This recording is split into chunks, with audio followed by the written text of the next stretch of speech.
La palabra para traer recuerdos, La palabra para nombrar el sufrimiento. la palabra para encontrar socorro, La palabra para compartir las emociones. la palabra para denunciar el abuso, La palabra para reconocer el error. la palabra para reconocernos La palabra para nombrar el amor. y hacerlo efectivo en el vínculo.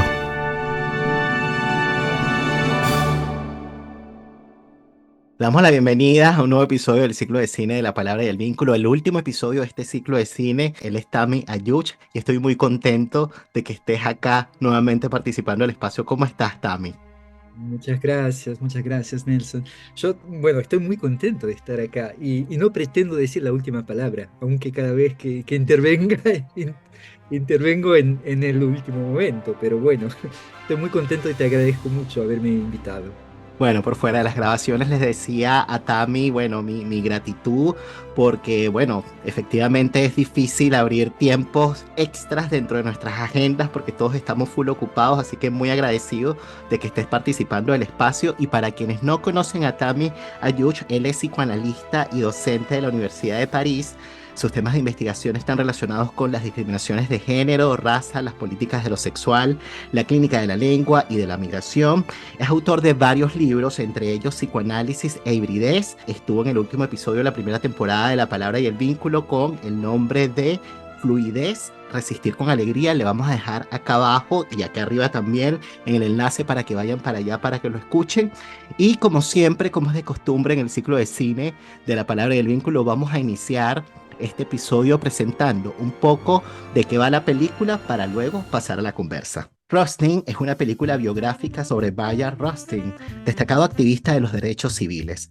La trama relata su vida y su papel crucial en la Marcha de Washington de 1963, considerada como la más importante de los Estados Unidos.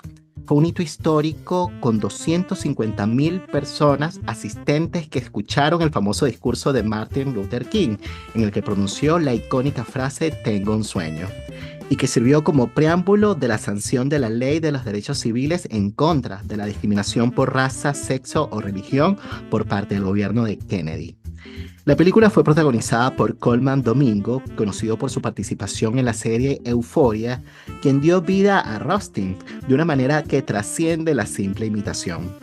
En vez de presentar a Rustin como un héroe perfecto, Domingo se sumerge en la humanidad del personaje, exhibiendo sus conflictos internos y externos, alegrías, dolores y esperanzas. No solo muestra su lucha por la reivindicación de los derechos civiles de sujetos vulnerabilizados, sino también su batalla contra sus propios fantasmas internos, como resultado de vivencias traumáticas. Por su interpretación de un hombre negro soñador que nunca pidió perdón por ser quien era, fue nominado como Mejor Actor en los premios Oscars 2024. Para algunos críticos del cine, el film resulta estimulante para conocer las alianzas, vínculos cooperativos, fricciones y maniobras internas entre los líderes políticos negros de la época. Es una película que honra la memoria de un líder afroamericano invisibilizado. Muestra los desafíos que enfrentó Rustin como hombre negro en una sociedad homofóbica y racista, que junto a otros gigantes de la talla de Martin Luther King, se atrevió a imaginar un mundo distinto e inspiró todo un movimiento en una marcha hacia la libertad. La película fue dirigida por George Wolf y producida por los Obama y está disponible en Netflix. Bueno, vamos a escuchar a Tami sus impresiones de la película. Y así de repente, Así de repente, de una. ninguna pregunta. Bueno, capaz que sería mejor empezar diciéndote, bueno, un par de cosas sobre mi situación, o sea, mi posición. Yo te voy a hablar de esa peli, pero como ya lo dijimos, yo no soy muy ignorante en términos de cine, así que de ninguna forma va a ser una crítica de cine. Y también te hablo de esa peli como, bueno, persona que no es estadounidense, obviamente, que no pertenece a la economía política de este país y también, obviamente, como persona que no es negra. Yo no soy blanco, soy racializado, eh, soy marroquí, pero no soy negro, así que no vivo lo que viven las personas negras, o sea, en términos de relaciones sociales de raza. Así que lo que voy a decir tendrá límites, obviamente, y bueno, Es desde esa posición de una persona, bueno, queer, no binaria, racializada, pero no negro, no negra esa persona. Así que bueno, eso le da una cierta pertinencia a lo que voy a decir, pero también muchos límites Ujú. también. Que bueno. Y qué decirte, mira, a mí me sorprendió mucho lo que acabas de decir, la invisibilización de esa figura.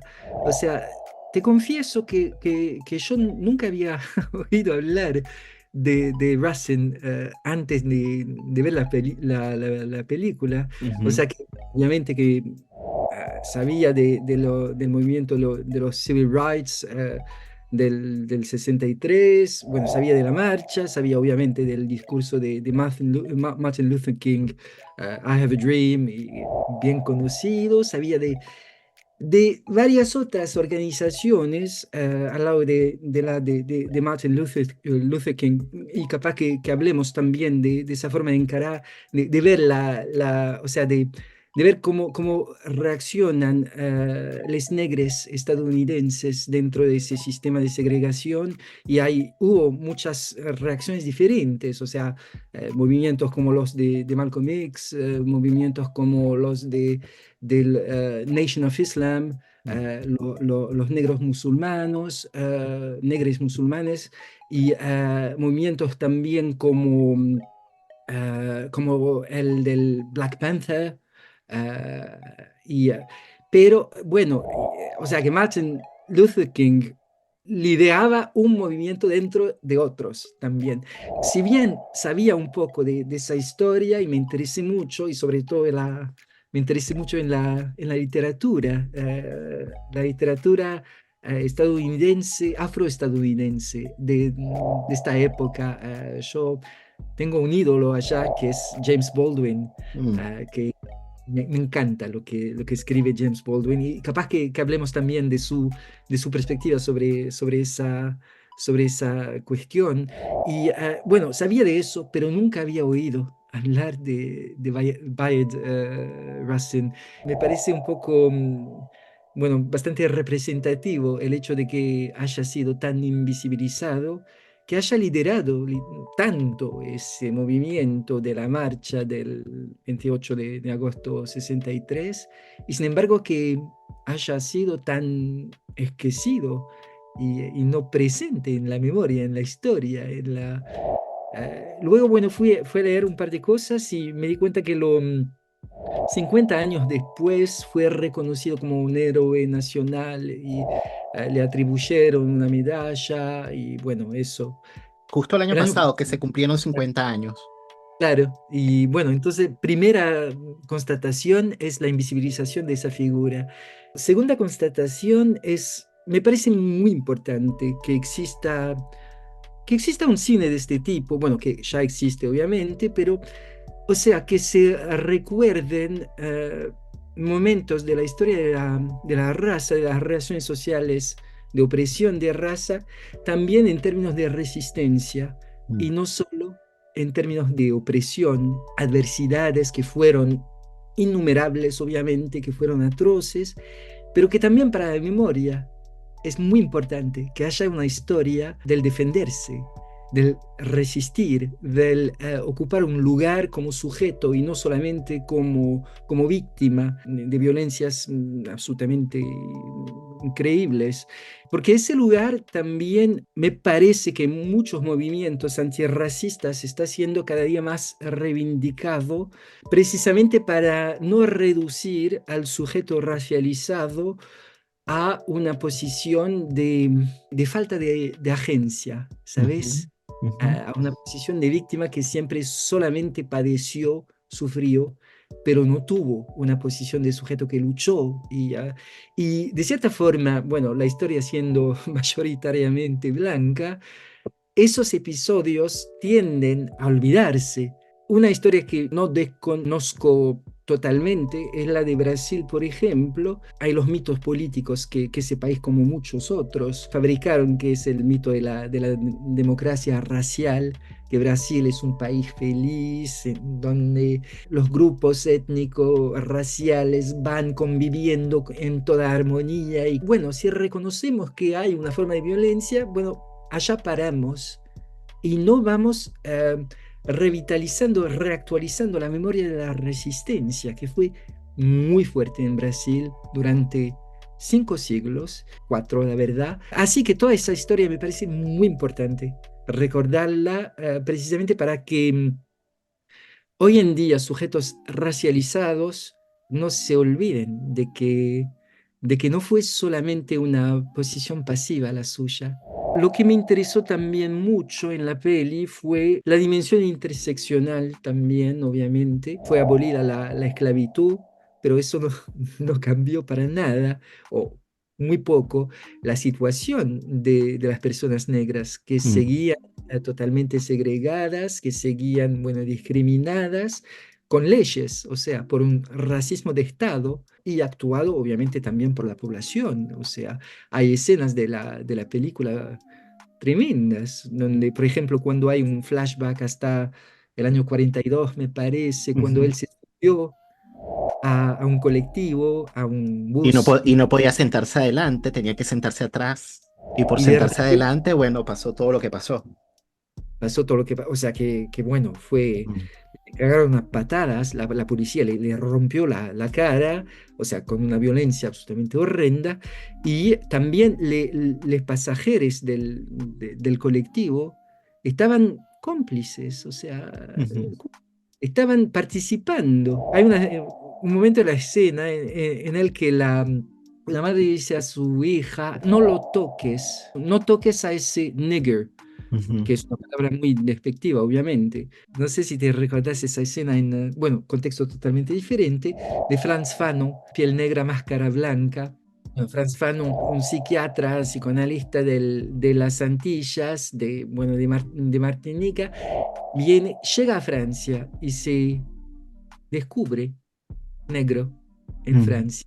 mm, Una escena en el libro Piel Negra, Máscara Blanca, describe una cosa similar de una nena que le dice a su madre cuando lo ve en la calle, mamá, un negro, mamá, ujú. un negro. Y el negro es como nigger, es una Sí, palabra sí. muy positiva. Ujú, Y de repente, bueno, esa cosa de que no podés escapar de esa condición de ser percibido, percibida como el otro, la mm, otra. Hay una escena en la que va mirando la represión que hubo por la policía a unos movimientos negros, jóvenes negros que intentaron, bueno, marchar antes de la marcha de Washington y fueron absolutamente, horrendamente reprimidos por la policía.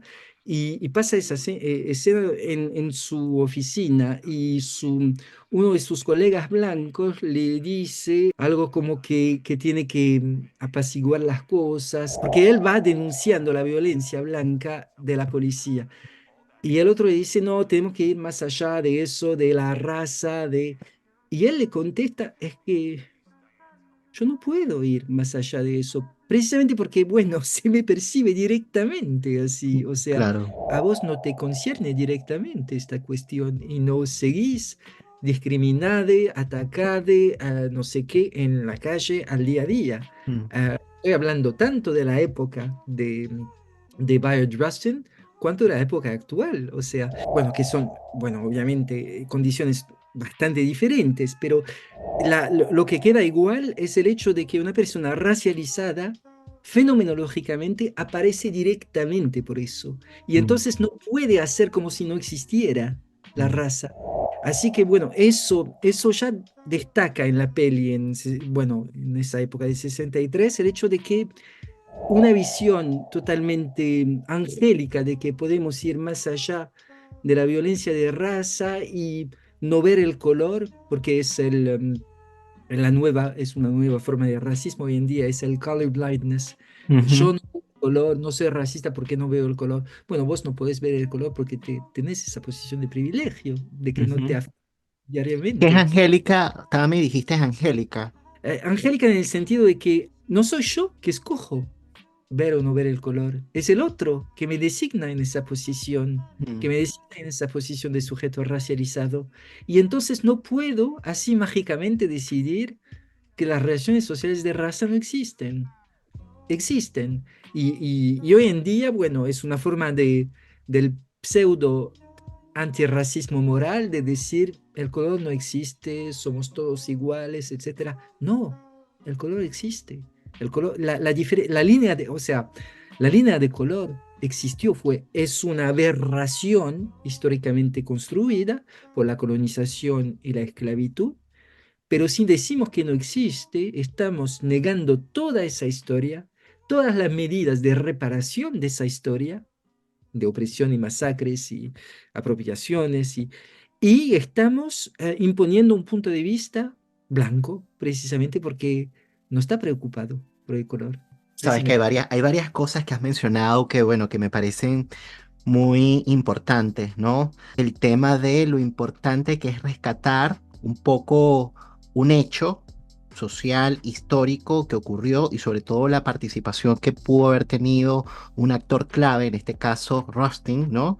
En la organización de esta manifestación tan importante y que haya sido invisibilizado. Tú decías, bueno, qué importante es recuperar un poco la memoria para también mostrar las diferentes formas de resistencia política que pueden haber, las distintas formas de defenderse, pero yo también podría añadir, ¿no? Las distintas formas de invención, de potencia creadora, pero claro, ahí es donde entramos en un punto que es justo el que te quería preguntar, porque de alguna manera sí, rescatan el papel que desempeñó Rustin en todo este movimiento, pero no es a propósito las diferentes alianzas que se establecieron, que no fueron alianzas sin fricción, fueron alianzas bien tensionantes, fueron alianzas complejas, complicadas, al interior de los mismos movimientos políticos de negros. Entonces fue difícil para él. Entonces quizás pensar un poco en el tema justamente de la potencia creadora, en las condiciones de posibilidad, porque sí, se suele hablar mucho de la solidaridad,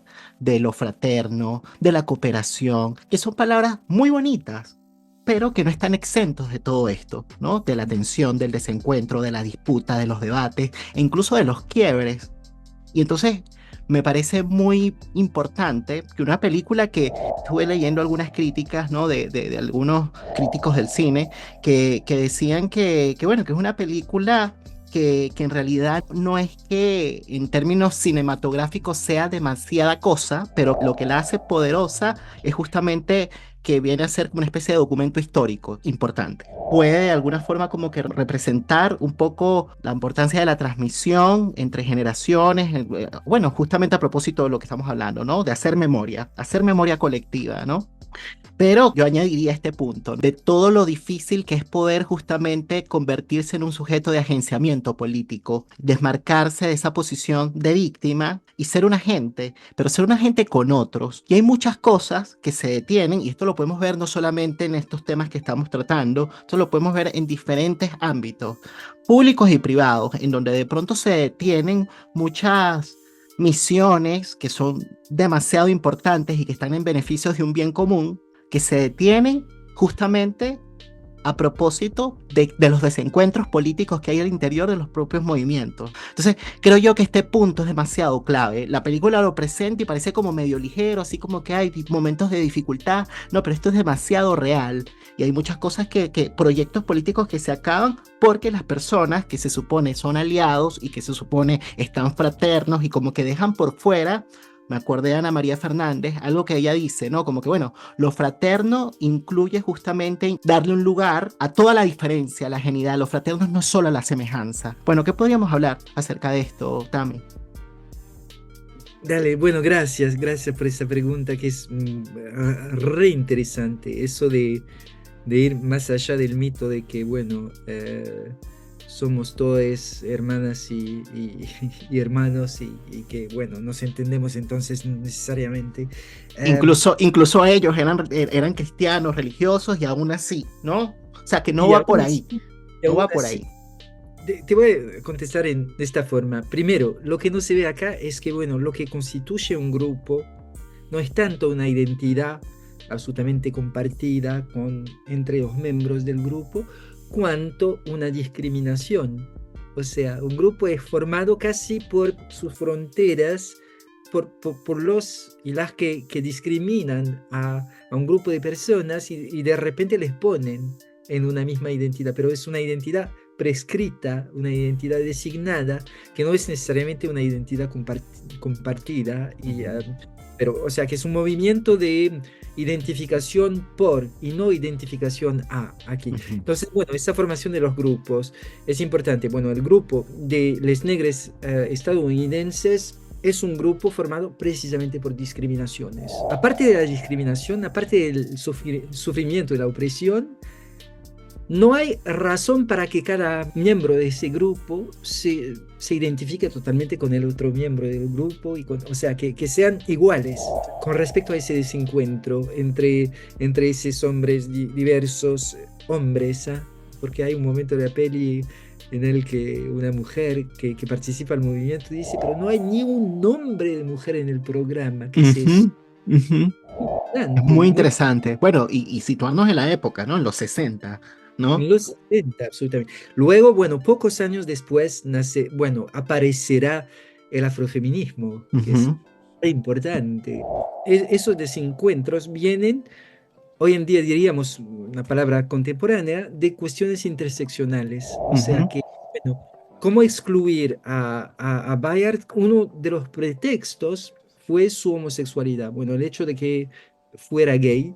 Y bueno, me parece que también eso tuvo incidencia sobre su visibilización. Se ve que dentro de un mismo grupo que capaz que tenga objetivos comunes en términos de relaciones sociales de opresión de raza, de repente ese grupo se divide en términos de relaciones de opresión social de género, de sexualidad. Y de repente aquellos que sufren de opresiones raciales pueden llegar a perpetrar opresiones de género o de sexualidad. reproducir esas mismas lógicas hegemónicas al interior de los mismos grupos.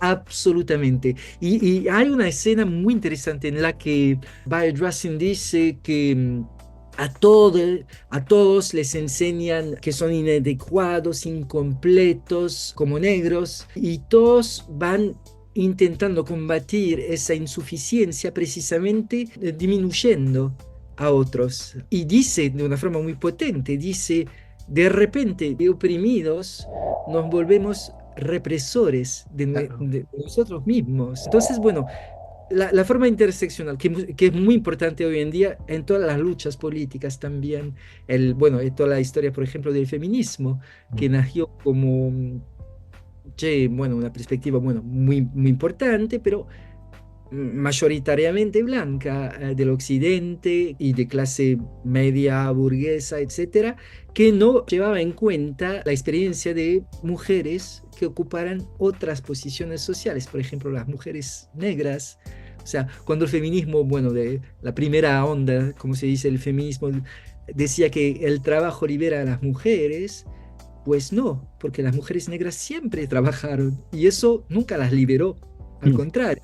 ujú. Entonces, bueno, y luego, bueno, se diversificó en muchas vertientes del feminismo, el afrofeminismo, el feminismo hoy en día decolonial, el transfeminismo, o sea, que es muy importante darle atención dentro de un grupo de lucha contra un tipo de discriminación, un tipo de relación de opresión, darle atención a la forma en que otras relaciones de opresión pueden llegar allá y quedar invisibilizadas. Me parece tremendo porque no solamente se reproduce la violencia, sino que al mismo tiempo le da de alguna manera término a un proyecto político, o le puede poner fin a un proyecto político. Y eso es lo que también me parece más dramático porque se perpetúa justamente lo mayor, como quizás una oportunidad no solamente de hacer resistencia, sino de crear algo que de alguna manera puede producir un cambio, aunque sea pequeño, ¿no? A nivel de una estructura social, se detiene justamente porque no se le da un lugar justamente, bueno,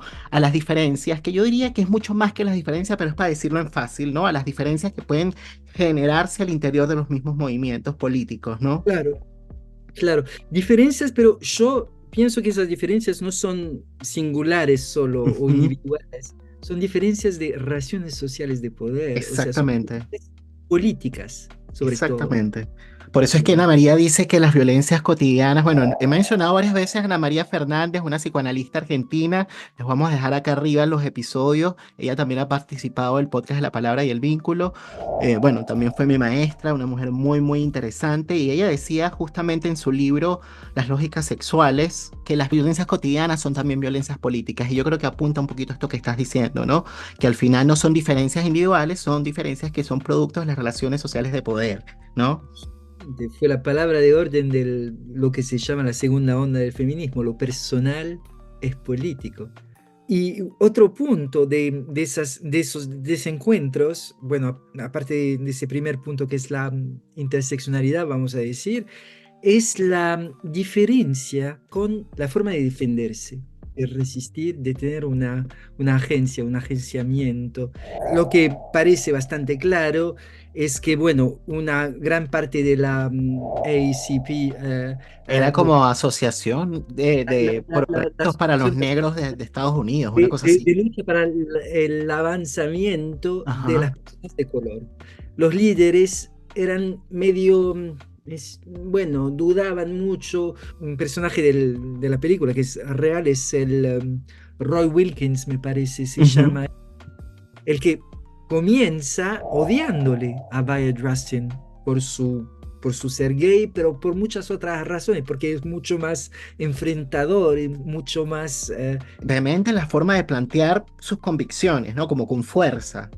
absolutamente. Porque era muy carismático, tenía un lado como dulce, pero era fuerte, decía las cosas con vehemencia, ¿no? Yo creo que este punto también es importante justamente en la posibilidad de hacer resistencia. No sé si quizás le pudiésemos dar una vuelta a ese punto, ¿no? Porque la vehemencia, justamente quizás pensando en los tiempos actuales, ¿no? De lo políticamente correcto, ay, qué horror, qué vehemente, ay, por favor, ¿no? Entonces, claro, pero tiene una razón de ser, ¿no? La cuestión de la fuerza que tiene que ver justamente con un movimiento de resistencia política, ¿no? Claro, que tiende, sobre todo a veces quizás en nuestros medios, ¿no? Que lo tendemos a psicopatologizar, pero esto tiene una razón de ser, ¿no? No sé si quizás pudiésemos dar una vuelta, Tami. Sí, bueno, en términos de, bueno, primero hay una justeza. Cuando habla Bayard Rustin, habla de forma justa. Yo me quedaba cada vez pasmado precisamente en lo de cómo encuentra la forma de darle la vuelta al argumento del otro, pero de forma justísima, o sea, y de decir lo que se tiene que decir precisamente a ese momento, que desestabiliza al otro, y eso viene precisamente de una agencia propia en la que ah, ah, se autoriza a defenderse. Y eso me parece muy importante, eso de autorizarse a defenderse, porque, porque eso va a lo que te estaba diciendo antes de la historia de las resistencias. Eso de autorizarse a defenderse fue también creado históricamente. Históricamente se crearon cuerpos que son legitimados a defenderse y otros que no son legitimados a defenderse. O sea, otros que cuando intentan defenderse, de repente se vuelven en agresores, o sea, se les vuelven agresores, o sea, se ven como agresores o como, por ejemplo, bueno, precisamente en ese tema, en los 90 hubo el caso Rodney King en los Estados Unidos. Ujú. Rodney King, que era, bueno, un señor negro, bueno, que estaba dirigiendo su auto, estaba medio, bueno, en pedo, y de repente muchos autos de la policía lo van siguiendo, bueno, porque hubo una denuncia de que hacía no sé qué, y de repente, bueno, lo paran y le cagan a patadas cuando se baja del carro, del auto, y no le dejan levantarse de nuevo. Y cuando él intenta defenderse de esa agresión policíaca, cuanto más se defiende, más lo agriden, más lo pegan, más lo... Y de repente es un cuerpo, como cuerpo negro, que cuando intenta defenderse se ve como un cuerpo agresor, Ujú, ¿viste? ujú. O No, sea, esto es terrible. Se ve porque justamente es el lugar en el que lo coloca, digamos, aquel que está desde afuera. O sea, lo significan así, ¿no? Lo reducen en esa categoría. y lo significaron así en el proceso, porque hubo un juicio Mm. y hubo, bueno, porque hay muchas grabaciones por cámaras y todo eso, y el juicio decidió que era culpable, que Mm, era culpado. Precisamente porque él intentaba defenderse, estaba, bueno, estaba totalmente titubante, intentaba mm. levantarse y veían eso como una amenaza a la policía. Y eso está usado hoy en día en muchos casos racistas de policía. Bueno, hay violencia policial, policíaca en todos los países del mundo acá, tremenda. Y siempre el argumento de la policía es decir, iban a agredirnos. Nosotros, la policía, nos defendimos.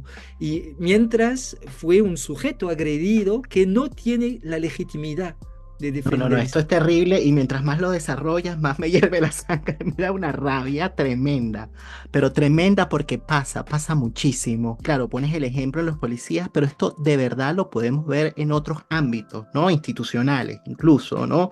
Que de alguna manera, bueno, lo legitiman este tipo de prácticas que son del horror, que son del horror.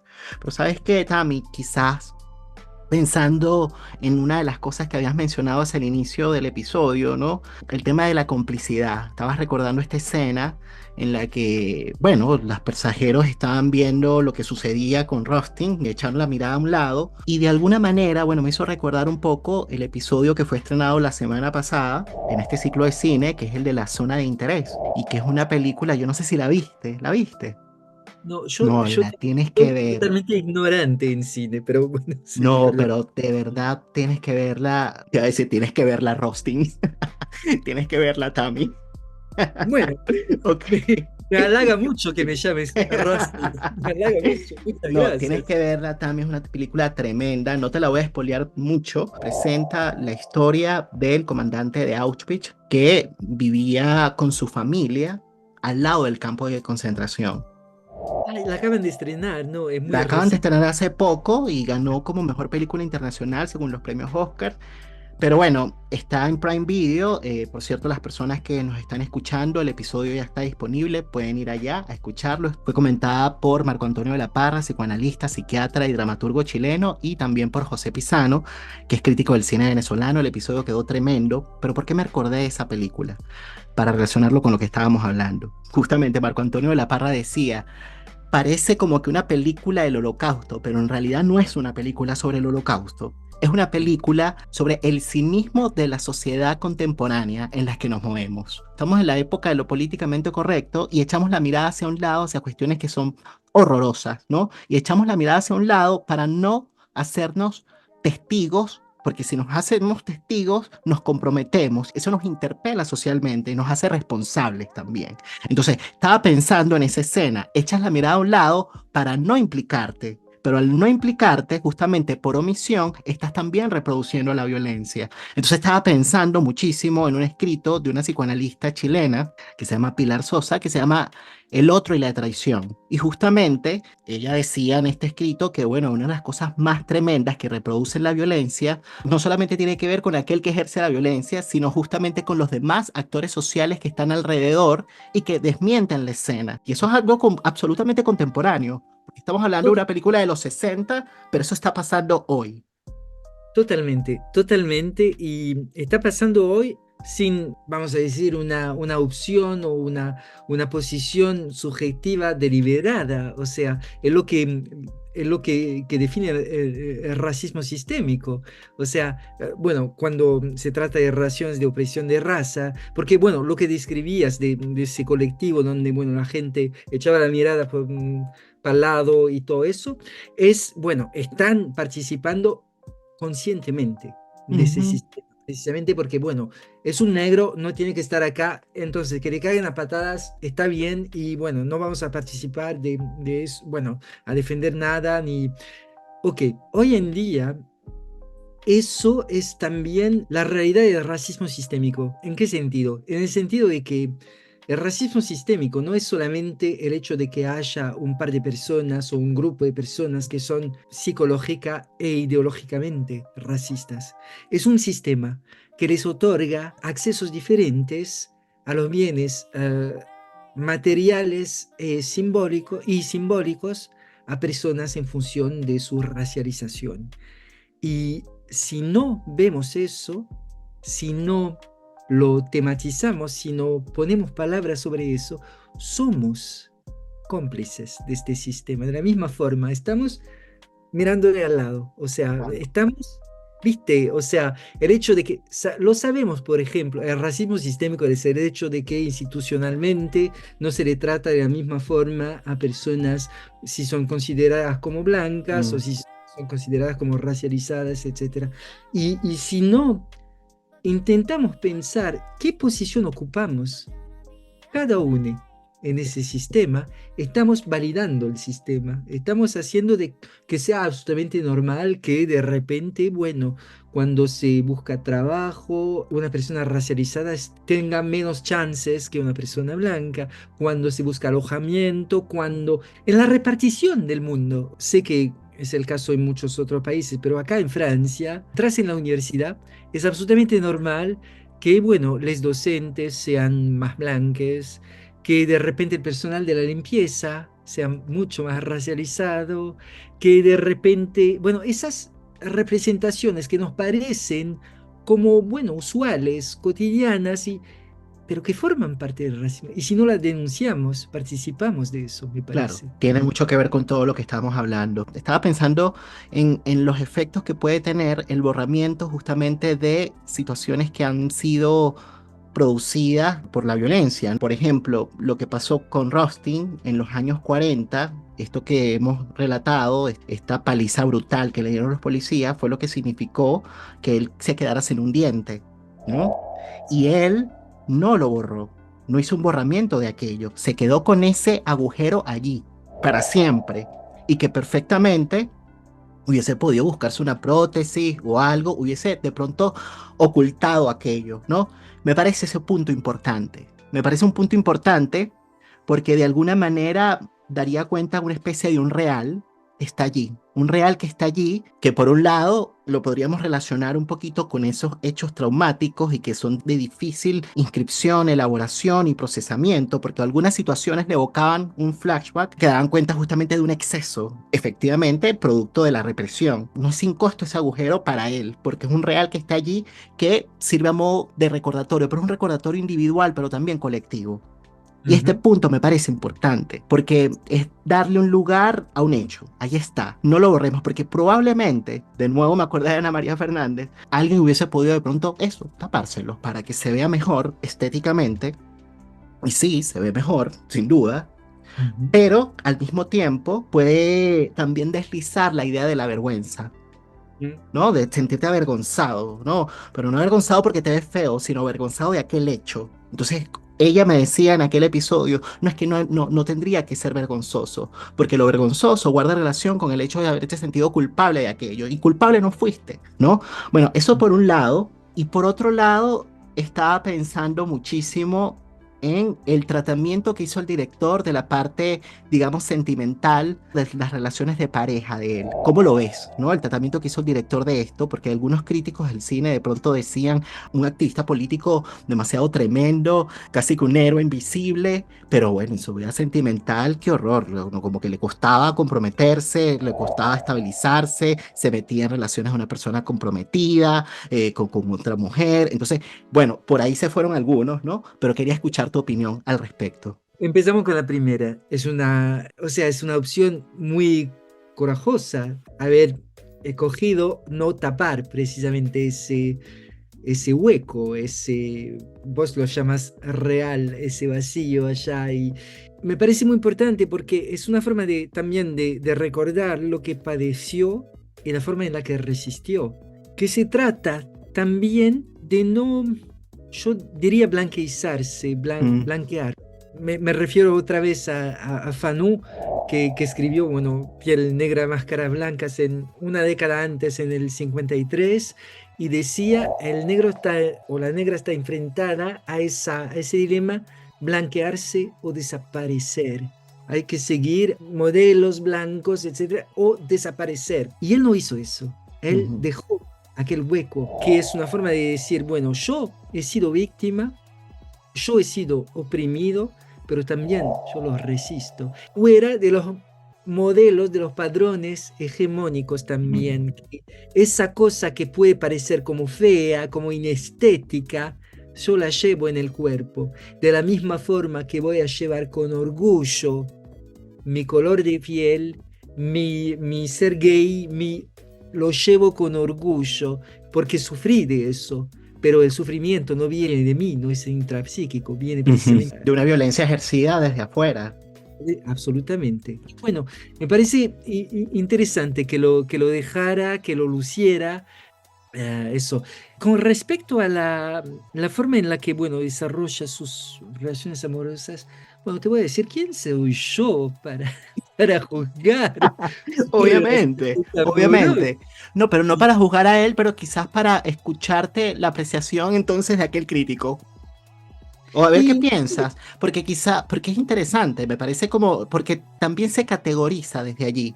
Y en el momento en el que categorizamos, y efectivamente me parece que está siendo bastante respetuoso, una de las cosas que me encantan de las conversaciones que tengo contigo, porque eres una persona muy conocedora de estos temas, pero muy amable y respetuoso. Y eso es una cosa que para mí es valiosa, sobre todo en el mundo de la academia, porque en el mundo de la academia justamente se reproducen estas lógicas. Entonces, estaba pensando en eso, no, no, evidentemente la pregunta no va para emitir un juicio de valor, dale, pero sí dale. como para poner en suspenso un poco los enunciados que se hacen desde afuera Claro. respecto de ciertas prácticas sexuales. Mira, yo tendría a considerarlo a Bayard Rustin como un queer antes de la letra, o sea, que transgredió normas sociales históricamente producidas de raza y de género y sexualidad. Transgredió, o sea, luchó contra la opresión de esas normas. Bueno, obviamente en tal época era mucho más difícil tener, entre comillas, una pareja cuando eras gay o lésbica o lesbiana o todo eso. Ujú, Pero tal vez no se trate de eso, tal vez se trate precisamente no de tener una pareja y de perpetuar ese tipo, ese agenciamiento de relaciones tan, como diría Foucault, empobrecedor en términos de institucionalización de las relaciones. Hay una escena muy interesante en la que con su amante blanco, que bueno, que queda con celos porque se relaciona con otro hombre que está casado, no sé qué, y hay una escena al final de más o menos al final de la peli, y le viene y le dice Russell al pibe, le dice, no he podido darte lo que esperabas de mí. Capaz que, bueno, esté demasiado comprometido en la lucha política para entrar en una relación amorosa, pero al mismo tiempo que dice eso, lo va contradiciendo, diciendo, y te di lo que me relaciona con los demás, que es amor.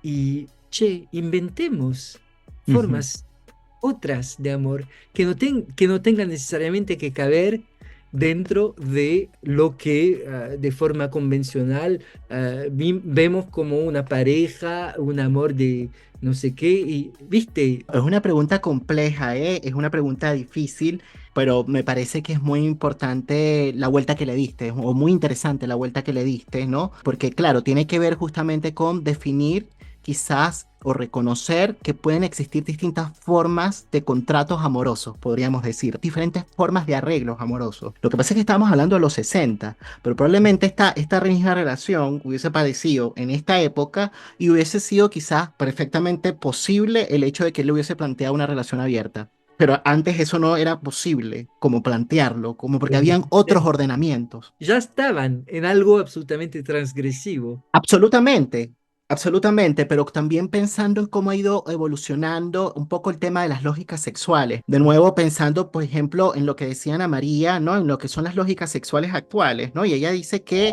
en las lógicas sexuales actuales, los encuentros amorosos dependen más de las intensidades eróticas que de los roles preestablecidos. Y esos roles preestablecidos tienen mucho que ver con las preconcepciones que tenemos asociados a cómo deberían estar unidas las personas, las parejas independientemente de la orientación sexual, ¿no? De la identidad de género. Y allá también interviene otra cosa interseccional, como si se le aprobara un poco o incluso iba a decir blanqueara un poco el hecho de que desarrollara una relación de pareja con otro hombre como relación gay. O sea, yo estoy pensando, bueno, estoy proyectando cosas muy actuales de que es el homonacionalismo, una forma de normalización de las relaciones, que es una otra forma de que esas relaciones, bueno, sean totalmente institucionalizadas por el poder. Una persona racializada, por ejemplo, en Francia, aparecería menos racializada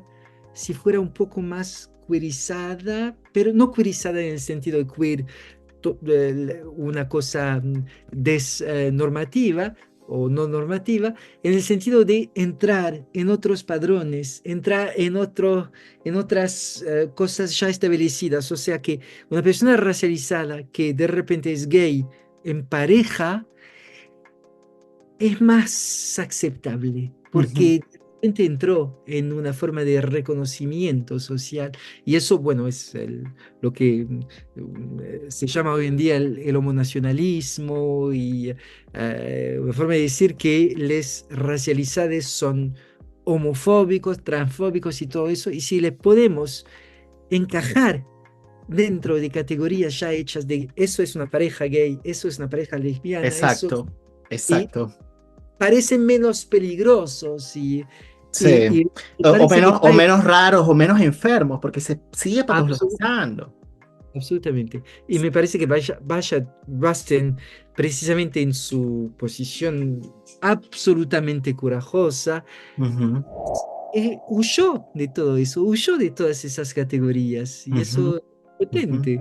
Estaba pensando en la época de Rustin, ¿no? A mí me quedó la impresión de que era mucho peor, lo voy a poner en esos términos, ser gay en ese tiempo que ser negro. Ser negro era terrible, pero parecía que ser negro y además gay, bueno, se multiplicaba allí el horror. Porque fíjate que de alguna manera una de las cosas que de pronto aparecían hacia el final, antes de que se concretara esta marcha en Washington, como que lo amenazaban con la posibilidad de hacer público su orientación sexual, como que jugaban con eso. Llegó un punto en que él como que se entregó y dijo, bueno, que pase lo que tenga que pasar. Y a mí me resultó muy conmovedora esa escena en la que luego Martin Luther King dice, lo apoyamos y creemos que de alguna manera es la persona indicada para llevar adelante esta organización, ¿no? Esta manifestación y él que se conmovió muchísimo, pero no por su negritud solamente, sino porque efectivamente fue alojado en su gaycidad, como diría Jorge Reiter. Fueron hospitalarios con él. Estaba pensando un poco en eso, en aquella época, pero en esta época me acordé de Marcelo Viñar, un psicoanalista uruguayo. Él decía que en nuestros tiempos el desdén ya no es tanto con la raza, claro, lo dice un blanco, ¿no? Hay que también marcar que él es blanco, pero bueno, ya no es tanto con la raza, ya no es tanto con la orientación sexual, es más con el ser pobre. Ese era su punto de vista. Bueno, te quería como que preguntar un poquito eso, ¿no? ¿Dónde estarían de alguna manera puestos ahorita quizás los acentos de la violencia? Evidentemente, pensando un poquito en la cosa de la interseccionalidad, me parece, obviamente mientras más sumamos, más capas y más violencia, más horror, evidentemente se multiplica. Eso es como la parte como que obvia, pero estaba pensando un poquito en el asunto de la pobreza, ¿no? ¿Será que ser gay era peor que ser negro en aquella época? Y no. Bueno, yo, el no negro, te digo, que no vivió en aquella época, te digo, me parece que no. Se podía denunciar a gente por su orientación sexual y que eso la vulnerabilizaba, etcétera. Y, ok, lo que pasa es que, bueno, por la raza y por la relación social. Bueno, cada vez que hablo de raza, entre paréntesis, la raza no existe, obviamente. La raza es una relación. O sea, la raza no existe, no es algo, no es una pertenencia individual o de un grupo. La raza no es una categoría que define a un sujeto o a un grupo. Es una relación de poder creada precisamente En el otro episodio lo comentabas, ¿no? claro, Que no es que niegas que no haya pigmentaciones distintas, no, solo que la raza, y por eso hablas de la racialización, que es una fabricación social histórica, ¿no? En el marco de relaciones de poder. absolutamente. Entonces, con respecto a la raza, de repente una persona negra, che, aparece fenomenológicamente dentro de ese sistema que la discrimina, aparece de repente, de entrada. Así que bueno, no tiene nada que perder, no tiene nada que perder allá. Ya está oprimida, ya está segregada, ya está discriminada, etcétera. Y me parece que en aquella época, bueno, aunque hubiera leyes anti-gays y hubiera toda una casa de brujas durante como el macartismo en los Estados Unidos, precisamente contra comunistas y gays, McCarthy siendo él mismo de una forma, bueno, bastante dudó, bueno, hubo una serie interesante sobre eso que se llama Fellow Partners, sobre Mm, dos hombres gays que mm, a partir de los años 50 hasta los años 80 y los años del SIDA, del mm, VIH, VIH y todo eso. ujú, ujú, Así que bueno, um, me parece que es aún peor porque mm. el ser gay en aquella época podía ser vivido dentro de círculos de relaciones, podía, bueno, obviamente que siempre había esa amenaza de la denuncia, de ser outed, acusado, todo eso, pero se podían de cierta forma defender, de cierta forma contra eso, aunque bueno, tuvieran que quedar en el armario y... En el closet. Claro, eso estaba pensando. Finalmente podían estar enclosetados, lo cual ya sabemos lo que representa, pero está la opción del closet. Lo otro no se puede ocultar. Está la opción del closet y luego de repente cuando bueno, en los 60, a finales de los 60 se sale del closet y precisamente para resistir a esas relaciones sociales de poder, lo que no impide que se entre en otro tipo de relaciones sociales de poder Y así. también, o sea, con todo lo que se construyó sobre el consumo gay, bueno, Mm, la instrumentalización de esa figura y todo eso. mm, Raza, sin embargo, no tenés un lugar donde te puedas esconder. La raza dentro de un régimen racista, de racismo de Estado o racista de forma sistémica, no, no, no, no hay closet. ujú. No, no, ni entras, ni salís, ni nada. Ahora, las dos cosas van conectadas, Claro. totalmente conectadas. O sea que la colonización, al mismo tiempo que hizo masacres y sumisiones de poblaciones y deportaciones de otras poblaciones y todo eso, impuso un sistema de sexo, género y sexualidad binario, heterocéntrico, y eso lo queer de colonial lo muestra con una fuerza absolutamente increíble. Lo queer Mm, de colonial muestra precisamente que esas categorías de hetero, homo, de hombre, mujer y de forma binaria, son categorías impuestas por la colonización. Y hay muchos trabajos hoy en día sobre poblaciones nativas en las Américas que estaban fuera de esa representación del binarismo, sobre poblaciones africanas que están absolutamente fuera de esas. Hay una autora africana que se llama Osheronke o Oshewumi, maravillosa, maravillosa precisamente sobre, que muestra cómo esas categorías de hombre, mujer, hetero, gay y todo eso son categorías inventadas por una mirada occidental. Que no estoy diciendo que no existan otras desigualdades de género y sexualidades y todo, solo que las configuraciones son diferentes y entonces que al mismo tiempo que se impone una supremacía de raza, se impone también una vigilancia sobre las sexualidades. Por eso están juntos. Están juntos. Sí. Lo que define, como decía Foucault, lo que define el cuerpo sano burgués blanco es precisamente ese cuerpo racializado y, entre comillas, perverso, con pulsiones ilimitadas, que no está civilizado, que no, o sea, sexo y raza van siempre de la mano.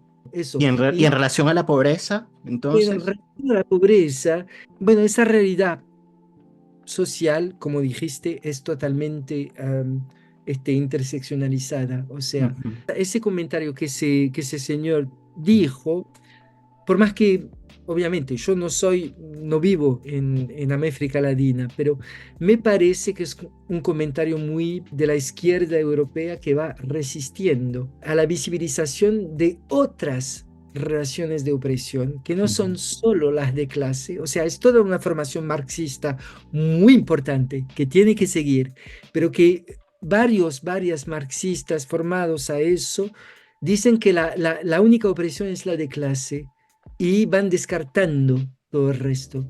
Solo que esas opresiones de clase pues van variando en función de la forma en la que se consubstancializan con opresiones de raza, con opresiones de género, o sea, no me parece que la única y la última opresión sea la de ser pobre. Me parece mucho más justo llevar en cuenta la forma en la que se combinan todas las opresiones. Decías, bueno, interseccionalidad como acumulación de las cosas. La interseccionalidad no es una acumulación, no es que de repente, porque, bueno, muchos opositores a la interseccionalidad van a decir que es una cosa muy victimaria de que vas sumando puntos y que Mm, si sos negro tenés puntos, si sos negro y mujer tenés más puntos, si sos negro y mujer y trans mm, tenés puntos. mm, Y eso es ridículo, porque mm, la interseccionalidad no es una cuestión de tener categorías que se van acumulando, es una cuestión de estar el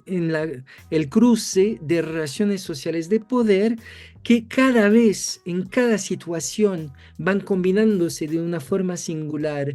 O sea, por ejemplo, si sos un hombre racializado, joven, bueno, te doy un ejemplo en Francia, pero que vale en muchos otros países. Hoy en día, si sos un hombre racializado joven, estás más expuesto a la vulnerabilidad de la periferia, por ejemplo, de Francia, estás más expuesto a la vulnerabilidad. Mientras el hecho de ser hombre, en términos de relaciones sociales de género, te pone en una posición privilegiada, el hecho de ser joven te pone en una mm. posición también privilegiada, no en términos de género, sino en términos de acceso al laburo, de posibilidades profesionales, combinando esas categorías, pues sos más expuesto que una mujer racializada joven en el mismo contexto, y más expuesto que un hombre racializado maduro en el Claro, mismo en contexto. el mismo Así contexto. O sea que por eso es que decimos que quizás con la interseccionalidad es como que si se produjeran múltiples posicionamientos subjetivos en una misma persona. es exactamente a eso que voy. Es Mm. exactamente eso. El hecho de que las Com- relaciones sociales de poder son generales y abstractas. Lo que pasa es que, bueno, cada vez están vivenciadas en situaciones singulares y por sujetos singulares que también reaccionan de una forma singular a lo que les pasa. Así que, bueno, eso precisamente en términos de psicoanálisis, y va a ser la última cosa que voy a decir, para llevar en cuenta que el sujeto del inconsciente está inscrito dentro de relaciones sociales de poder, sin embargo, que eso causa una forma de determinismo Mm. psíquico, porque cada vez son singulares y situacionales. Y Ujú. esto no hay un determinismo de categorías de género, de clase, de raza, no hay ningún determinismo, porque cada vez están combinadas de una forma social singular y hay un sujeto allá que va reaccionando a eso de forma singular. Claro, Así por que eso es que lo va de alguna manera, si se quiere, como que, bueno, pensando un poquito en la palabra que habíamos dicho antes, ¿no? Del agenciamiento, como que las posibilidades de agenciamiento van a variar un poco o mucho de acuerdo a cada situación también, porque ahí se puede producir un sujeto distinto, ¿no? Entonces quizás también por eso es tan importante pensar no solamente lo intrapsíquico, ¿no? Sino también las condiciones de vida de cada sujeto y conjunto social. Ujú. Bueno, Tami, ahora sí que sí, Ahora sí, muchísimas gracias de verdad por ser parte de este ciclo vos. de cine de la palabra y el vínculo. Bueno, muy, muy agradecido, bueno, tremenda conversación. No sé si quisieras decir algo antes de despedirnos. Y no, quería agradecerte, o sea, esta invitación. Fue realmente un placer tremendo para mí. Ujú. Y bueno, me di cuenta que no hablé mucho de la peli. Fue un pretexto perfecto para una conversa rica que me parece que era, bueno, que viene como anillo al dedo para cerrar este ciclo porque son temas demasiado importantes, ¿no? Demasiado importantes y que bueno, que cuando converso sobre estos temas, bueno, algo me pasa con la sangre, algo me pasa con la sangre, porque es que de verdad de momentos como que me caliento, me molestan algunas cosas, ¿no? En relación a lo que me hace pensar, no lo que decías en sí, sino, pero bueno, tú me entiendes. Entonces, muchísimas gracias, Nelson. Muchísimas gracias. Y bueno, lo pasé re lindo, re lindo. Bueno, muchas gracias a ti y muchas gracias también a las personas que nos están acompañando del otro lado de la pantalla. Gracias por acompañarme durante 2 meses que estuvimos al aire con este ciclo de cine todos los sábados. Emitíamos comentarios, análisis distintos, bueno, de diversas películas que fueron nominadas a los Oscar. Ya saben que están disponibles Nayad, Anatomía de una caída, La Sociedad de la Nieve, Pobres Criaturas, Maestros, Vidas Pasadas, Los Asesinos de la Luna, Zona de Interés y ahora que cerramos con esta película de Rustin. Nos estamos viendo pronto. Recuerden suscribirse, compartir con las personas que crean que les pueda ser útil este tipo de contenido. Y bueno, ojalá nos veamos muy pronto en una nueva emisión de La Palabra y el Vínculo. Que estén muy bien y que tengan buen fin de semana. Muchísimas gracias y chao.